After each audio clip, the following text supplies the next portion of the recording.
No meio das sombras dos relatos antigos, surge um nome que ecoa entre as montanhas e os desertos da Terra Prometida. Og, rei de Bazã. Um gigante. Um remanescente dos temidos Refaíns.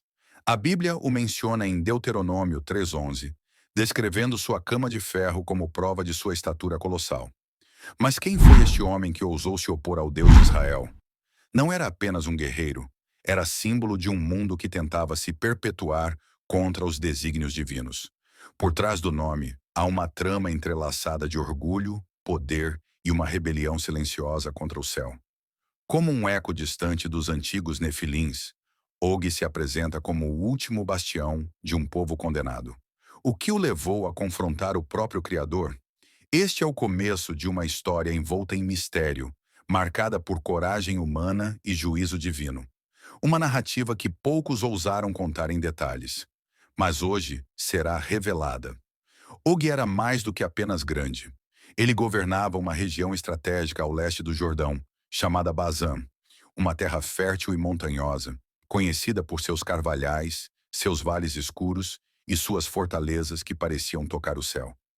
Ele não era apenas um rei, era temido como um deus entre homens. Segundo Deuteronômio 3, 1 a 5, sua cidade-fortaleza, Edrei, estava cercada por muros espessos e torres que vigiavam os ventos do deserto. Mas o que alimentava seu poder não era só a força física, era o orgulho. Um orgulho milenar que vinha dos tempos em que os gigantes caminhavam entre os homens, antes do dilúvio. Você já se perguntou por que Deus permitiu que um gigante assim sobrevivesse? A resposta pode estar nos próprios propósitos divinos, e ela é mais sombria do que imaginamos. Segundo alguns estudiosos, Og pode ter sido um dos últimos descendentes diretos dos Nefilins, mencionados em Gênesis 6:4. Aqueles valentes que houve na antiguidade, homens de renome. Embora o texto bíblico não afirme categoricamente sua origem, a tradição judaica preserva esse eco antigo. Em Midrashim, há sugestões de que ele teria sobrevivido ao dilúvio, agarrando-se à arca de Noé, implorando misericórdia. Embora isso não conste nas escrituras canônicas, revela como sua figura era vista como um elo sombrio entre dois mundos, o antediluviano e o pós-diluviano. Essa aura de mistério intensificava o temor em torno dele. Não era só um homem, era uma lembrança viva de um passado que Deus tentara apagar com águas. O povo de Israel, liderado por Moisés, estava prestes a atravessar o Jordão quando Deus lhes ordenou algo surpreendente. Não temas a Og, rei de Bazã, porque eu entreguei na tua mão. Deuteronômio 3:2. Era como se o próprio Senhor desafiasse o último gigante em um duelo espiritual. Enquanto os israelitas tremiam diante das muralhas de Edrei, Deus já via a queda do colosso. Mas por que Deus desejava eliminar Og? Qual era a verdadeira ameaça por trás daquele rei? A resposta não estava em suas armas, mas no que ele representava. Um sistema antigo, uma resistência espiritual ao avanço do plano de redenção. Era o confronto final entre o que restou dos antigos gigantes e o povo da promessa. A guerra foi inevitável. Og, em sua arrogância, acreditava que poderia destruir Israel com facilidade. Afinal, ele era o último dos Refaíns. Seu povo confiava nele como em uma muralha viva. Mas Deus não combate como os homens. Quando o exército de Moisés se aproximou de Edrei, houve uma intervenção sobrenatural. Josué, futuro sucessor de Moisés, testemunhou a vitória divina que esmagou o orgulho do gigante. Og foi morto, sua cidade tomada, seu império reduzido a ruínas. E então um silêncio tomou conta da região. Um silêncio que carregava o peso de algo mais do que guerra. Era o juízo de Deus sobre uma linhagem maldita. A cama de ferro de Og, mencionada com detalhes em Deuteronômio 3:11, tornou-se símbolo de sua queda. Com cerca de 4 metros de comprimento, ela não era apenas um leito, era um trono de arrogância. O autor bíblico fez questão de registrar essa curiosidade como uma ironia divina. Até hoje, muitos se perguntam por que a Bíblia incluiu esse detalhe. A verdade é que aquilo que era sinal de glória tornou-se testemunha da derrota. É como se Deus dissesse: Nada escapa à minha justiça, nem os gigantes que se acham invencíveis. Um lembrete de que o orgulho precede a ruína. Com a morte de Og, Israel viu-se livre para herdar parte das terras ao leste do Jordão. Moisés concedeu Bazã às tribos de Gade e metade de Manassés. Números 32, 33. Mas as cicatrizes daquela batalha permaneceram. As ruínas das cidades conquistadas ainda exalavam o cheiro da guerra. E o povo, embora vitorioso, compreendeu uma lição profunda. A luta não era apenas contra homens, mas contra fortalezas espirituais. Og representava mais do que um inimigo físico. Era um símbolo do que acontece quando o homem se ergue contra Deus. Uma lição que ainda ecoa nos dias de hoje, quando muitos constroem seus próprios tronos, apenas para vê-los desmoronar. Ao longo dos séculos, teólogos e arqueólogos buscaram vestígios do reino de Og. Em regiões da antiga Bazã, hoje Golã, foram encontradas construções ciclópicas, pedras gigantes e cidades abandonadas, como Ashtarote e Edrei. Algumas teorias sugerem que seriam provas da presença de um povo de estatura descomunal. Ainda que a ciência não possa confirmar tudo, o que intriga é a persistência desses relatos. Como explicar a precisão dos textos bíblicos sobre territórios, povos e guerras? A Bíblia, mais uma vez, mostra-se um registro não apenas espiritual, mas também histórico. E Og, mesmo após milênios, continua despertando fascínio e temor. O impacto da morte de Og foi profundo no imaginário de Israel. Na mente do povo, a vitória sobre o gigante não era apenas um feito militar. Era a confirmação de que Deus estava com eles, mesmo diante dos maiores desafios. Era como se cada passo em direção à terra prometida fosse pavimentado por milagres. Og caiu, mas seu exemplo permanece como um aviso silencioso. Não há poder terreno que possa resistir ao plano celestial. Você já se perguntou o que significa hoje confrontar a vontade de Deus? Muitas vezes, os maiores gigantes estão dentro de nós. Orgulho, incredulidade, rebelião. Os salmos fazem alusão à queda de Og como um ato de redenção. E matou reis poderosos. Og, rei de Bazã. Salmo 136, 20. A lembrança dessa derrota era cantada entre o povo, passada de geração em geração. Porque cada lembrança da queda de um inimigo era, na verdade, um lembrete da fidelidade divina. Deus não apenas livra, ele derruba muralhas, destrói tronos e expõe a vaidade dos soberbos. E em tempos de escuridão, quando nos sentimos pequenos, é vital lembrar: o mesmo Deus que derrotou gigantes ainda caminha conosco. Com a queda de Og, o último dos gigantes da antiga linhagem, abriu-se um novo capítulo na história do povo de Israel. Mas o impacto dessa vitória transcendia o campo de batalha. Reverberava na alma de todos que acreditavam na promessa divina. O que parecia ser um obstáculo insuperável revelou-se um divisor de águas para a fé e a coragem do povo. A conquista das terras de Bazã tornou-se um símbolo eterno de que a força humana, por maior que seja, está sujeita à vontade de Deus. Porém, esse triunfo também trouxe questões profundas para os corações daqueles que o presenciaram. Como permanecer firme diante dos desafios que virão? Você já refletiu sobre o verdadeiro significado de uma vitória conquistada pela fé? A derrota de Og marcou o fim de uma era, mas também o começo de uma nova luta. Não contra gigantes de carne e osso, mas contra os gigantes invisíveis do medo, da dúvida e da incredulidade. Ao longo do caminho para a Terra Prometida, os israelitas foram continuamente testados, pois sabiam que o maior inimigo nem sempre era externo, mas interno.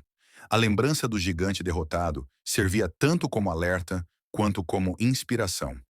A fidelidade a Deus é a armadura mais poderosa que alguém pode vestir. Quais são os gigantes que você carrega dentro de si que precisam ser enfrentados com essa mesma coragem? Mesmo após a vitória, o nome de Og continuou a ecoar entre as nações vizinhas, uma lenda viva que gerava medo e respeito. Era o aviso que Deus não deixaria ninguém desafiar seu povo impunemente. No entanto, o gigante derrotado não desapareceu totalmente das histórias ou da memória popular. Ele tornou-se um símbolo sombrio da arrogância que leva à queda. Na espiritualidade, Og representa o orgulho desmedido que muitas vezes se ergue dentro dos corações humanos, impedindo-os de se render ao poder de Deus. Já parou para pensar no quanto o orgulho pode ser um gigante invisível em sua vida? Entre os relatos históricos e tradições orais, disse que a batalha contra Og foi mais que um confronto físico. Foi um embate espiritual que envolveu o céu e a terra. Os exércitos de Israel estavam conscientes de que a vitória só seria possível se mantivessem unidos em fé e obediência. E foi exatamente isso que aconteceu. Deus ordenou que seu povo não temesse, pois ele mesmo iria lutar por eles. Essa certeza transformou homens comuns em guerreiros imbatíveis, capazes de derrotar até o gigante que parecia invencível. O que aconteceria se você enfrentasse seus medos com essa mesma fé inabalável? O gigante caiu, mas sua sombra continuou pairando sobre a consciência coletiva do povo. Era a prova viva de que a justiça divina se manifesta para proteger os que confiam no Senhor, mas também um aviso terrível para os que ousam desafiar a autoridade celestial. A história de Og é, portanto, um convite à reflexão sobre as batalhas que enfrentamos hoje. Não são apenas físicas ou visíveis, mas espirituais e emocionais, e exigem o mesmo tipo de coragem e entrega que Israel demonstrou. Você está disposto a entregar seus gigantes para que Deus os derrube? Na caminhada rumo à Terra Prometida, o povo de Israel entendeu que cada conquista era um passo para um propósito maior. A derrota de Og, com seu imenso corpo e força descomunal, simbolizava a quebra de barreiras que pareciam impossíveis. Essa vitória tornou-se um exemplo de que, quando Deus está à frente, nenhum gigante pode permanecer em pé por muito tempo. Porém, essa lição nunca deve ser esquecida. A fé sem ação é estéril, e a obediência ao plano divino exige entrega total. Que passos você tem dado para derrubar seus próprios gigantes? A batalha contra Og também nos revela uma dimensão profunda do caráter divino. Sua justiça, sua fidelidade e seu poder de transformar destinos. Deus não apenas derrotou um gigante físico, mas também destruiu o orgulho e a oposição espiritual que ele representava. É uma demonstração clara de que, mesmo quando tudo parece perdido, há uma força maior que age em favor dos que creem. Essa é a verdadeira essência da esperança cristã. Saber que nenhum gigante é maior do que Deus. Você tem experimentado essa esperança em sua vida? Após a vitória, Moisés ordenou que o povo se lembrasse daquele momento como um marco para as futuras gerações. A cama de ferro de Og, preservada como um troféu, era um símbolo do poder de Deus e da fragilidade humana diante dele. Cada pedra das muralhas derrubadas e cada centímetro conquistado nas terras de Bazã representava uma promessa cumprida e uma nova confiança para o futuro. Essa memória foi passada de pai para filho, ensinando que o temor do Senhor é o princípio da sabedoria. Que legado você está deixando para as próximas gerações? Enquanto o povo seguia adiante, muitos passaram a enxergar Og não apenas como um inimigo derrotado, mas como uma metáfora para as lutas pessoais e coletivas que enfrentamos até hoje. Suas forças descomunais lembram que, às vezes, os desafios parecem maiores do que realmente são. E a fé é o que permite enxergar além do aparente. Esse gigante, então, se transforma numa figura que nos impulsiona a buscar a superação e a confiar no poder do Senhor para guiar nossos passos. Qual gigante você precisa olhar com novos olhos? Em meio à travessia pelo deserto e aos conflitos constantes, a história de Og tornou-se uma referência para o povo de Israel, um símbolo da promessa cumprida e do poder divino que lhes garantiu a vitória. Essa lembrança os encorajava a perseverar, mesmo diante de adversidades maiores que eles mesmos. O gigante caiu, mas a fé e a determinação cresceram, renovando o compromisso com o plano divino. Assim, a narrativa que parecia apenas um registro histórico transformou-se numa fonte inesgotável de inspiração para quem deseja vencer seus próprios gigantes. E você, está pronto para assumir essa fé e coragem? A trajetória do povo após a queda de Og revela como a vitória sobre um gigante pode transformar uma nação inteira. A fé renovada fortaleceu não apenas os guerreiros, mas também os líderes, que passaram a conduzir com mais confiança e sabedoria. Era como se aquele grande feito tivesse despertado uma consciência coletiva de que nada é impossível quando Deus está à frente. Essa transformação interna é a chave para qualquer conquista verdadeira, seja no passado distante ou nos desafios do presente. Como seria sua vida se você permitisse que uma vitória divina transformasse sua fé? Porém, a história de Og também carrega um alerta fatal. A arrogância e a rebeldia contra Deus trazem consequências irreversíveis. Sua queda não foi apenas física, mas espiritual, demonstrando que todo gigante que se levanta contra o Criador encontrará seu trágico fim. Essa verdade ecoa em nossas vidas, pois muitas vezes nos deparamos com gigantes que parecem invencíveis. Vícios, medos, orgulho, que só podem ser vencidos com humildade e fé verdadeira. Qual gigante você está desafiando hoje e que pode lhe trazer consequências inesperadas? Segundo tradições judaicas antigas, Og teria sido um dos últimos sobreviventes dos Nefilins, os gigantes que caminharam pela terra antes do dilúvio, números 13 e 33. Essa conexão abre um universo de mistérios sobre as origens do mal e da oposição a Deus no mundo. Sua existência é como um lembrete sombrio do que acontece quando se desafia a ordem divina. E também revela que o combate entre o bem e o mal transcende gerações e histórias. Você está consciente da dimensão espiritual por trás dos seus maiores desafios? A narrativa de Og foi preservada não apenas nos textos sagrados, mas também na memória cultural das nações ao redor, que o temiam como um mito real e temível. Sua figura gigantesca simbolizava o impossível e o inatingível, a força bruta que só poderia ser derrotada pelo poder divino. O fato de Israel ter vencido esse adversário serviu para consolidar sua identidade como povo escolhido e protegido, reforçando a mensagem de que nenhuma força terrena pode prevalecer contra o propósito de Deus. Você sente essa proteção divina em sua jornada pessoal? Ao encerrar essa história revelada de Og, o gigante que confrontou Deus e sofreu um trágico fim, somos convidados a refletir sobre os gigantes que enfrentamos hoje. Eles podem não ser físicos, mas são reais. Dúvidas, medos, inseguranças, desafios aparentemente insuperáveis. A lição que fica é clara e poderosa. Com fé inabalável, coragem e entrega total, nenhum obstáculo é maior do que o poder de Deus atuando em nossas vidas. Que você encontre forças para derrubar seus próprios gigantes, reconhecendo que o verdadeiro poder está na confiança no Criador. Se essa história tocou seu coração, inscreva-se em nosso canal e venha descobrir mais verdades que transformam vidas. A jornada da fé continua, e você não está sozinho.